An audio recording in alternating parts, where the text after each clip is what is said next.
Sometimes we have to ask ourselves, what's using my life? Heard a guy give a lecture one time that says, we are today what we were when. And he was talking about the fact that we, to a great extent, behave, think, react because of some previous experience that we've had. One of the things that we know about life is that it is always changing. Sometimes you're up, sometimes you're down. Sometimes things go real well, and sometimes they don't. Sometimes you're happy, and sometimes you're sad. Now that's that thing called life. And when we begin to understand and know that, accepting that reality that we will never ever have things just on an even keel all the time, that you're going to have some ups and you're going to have some downs, but during those down moments, that's where the growth takes place. That's where the work is. See, anybody can feel good when they have their health, their bills are paid, they have happy relationships, business is successful. Anybody could be positive then. Anybody can have a larger vision then. Anybody can have faith under those kinds of circumstances. Am I correct? See, but the real challenge of growth, mentally, emotionally, and spiritually, comes when you get knocked down. Somebody said that adversity introduces a man to himself or a woman.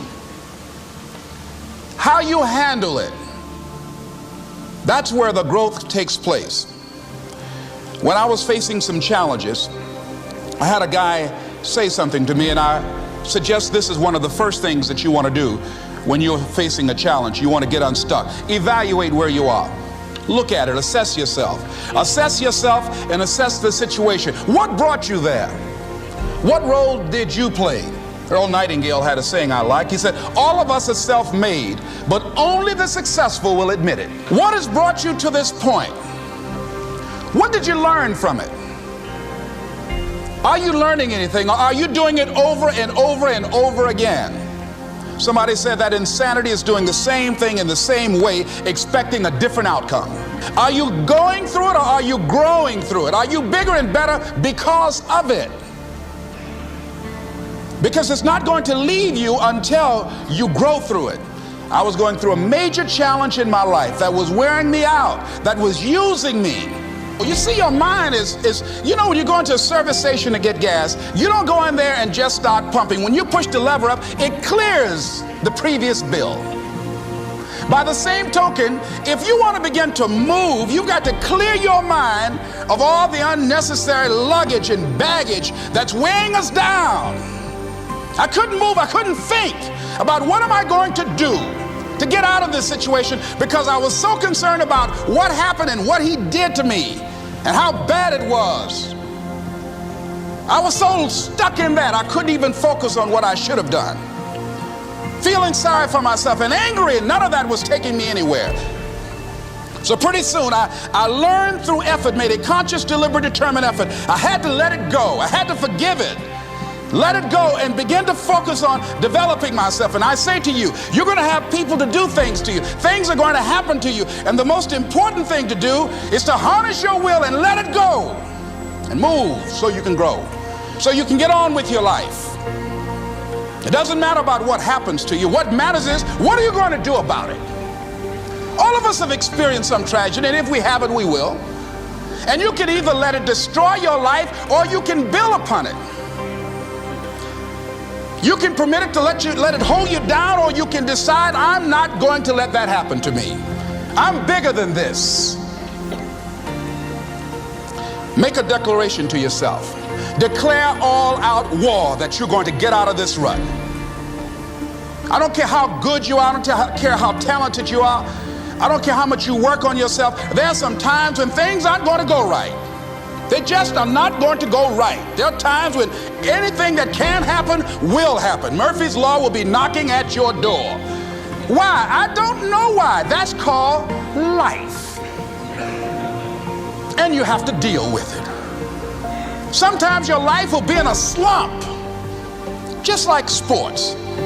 Some of the best shooters can't hit baskets different times in games. They get in a slump. Do they sit on the sideline and say, I just didn't hit a basket today?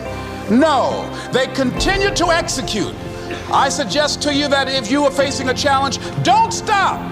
Stay busy. Work your plan. Continue to do those things that you know that work for you after you have evaluated yourself in the situation. Continue to move. Stay busy, stay busy, stay busy. Find somebody that you can help so you can forget about you for a moment. See, sometimes the best thing to do is to be. Sometimes you have to just back up and go within yourself. A bow and arrow, you can't take a bow and just push it out an arrow. You just can't push the arrow out. You have to pull it back and then release it. Sometimes you have to back up and go within and pray and meditate and recharge your batteries. Go away, clear your head, and then come back and look at it from a different vantage point. Don't operate while you're under the spell or the effect of what's going on. Next thing is that you've got to activate the thinker in you. Don't allow your emotions to control you. We are emotional, but you want to begin to discipline your emotion. If you don't discipline and contain your emotions, they will use you. Your mind goes on automatic, just like a guard. You know, I loved reading the book called As a Man Thinketh by James Allen. He uses the analogy of the mind being like a garden. You know, weeds don't have to have any encouragement to grow.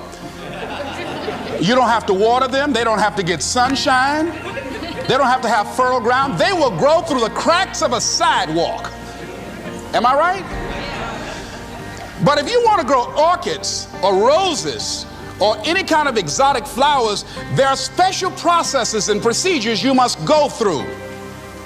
Well, by the same token, you don't have to force yourself or motivate yourself to think negatively, to be depressed, to hate somebody, to want revenge, to want to get back at somebody, to beat yourself up over the head, to feel loaded with guilt. You don't have to make any effort to do that. Your mind is on automatic. It will do that by itself. But if you want to begin to move into your own personal greatness, if you want to begin to really enjoy a happy, successful, healthy life, you've got to be willing to go against the tide. You've got to be willing to harness your will and say, in spite of this, I'm in control here. I'm not going to let this get me down. I'm not going to let this destroy me.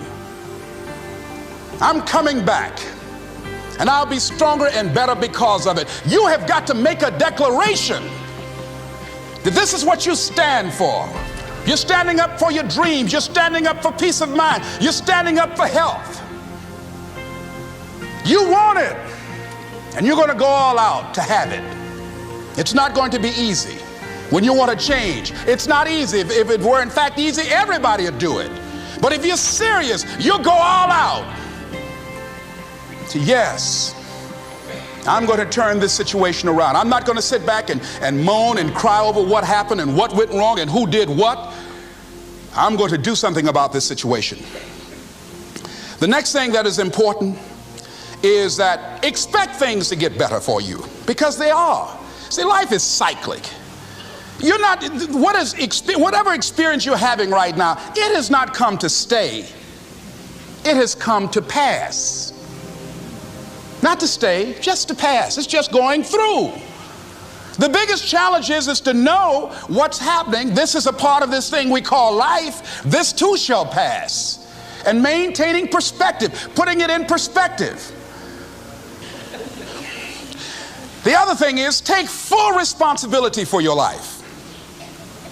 Accept where you are and the responsibility that you're going to take yourself where you want to go. Someone said we have two primary choices in life.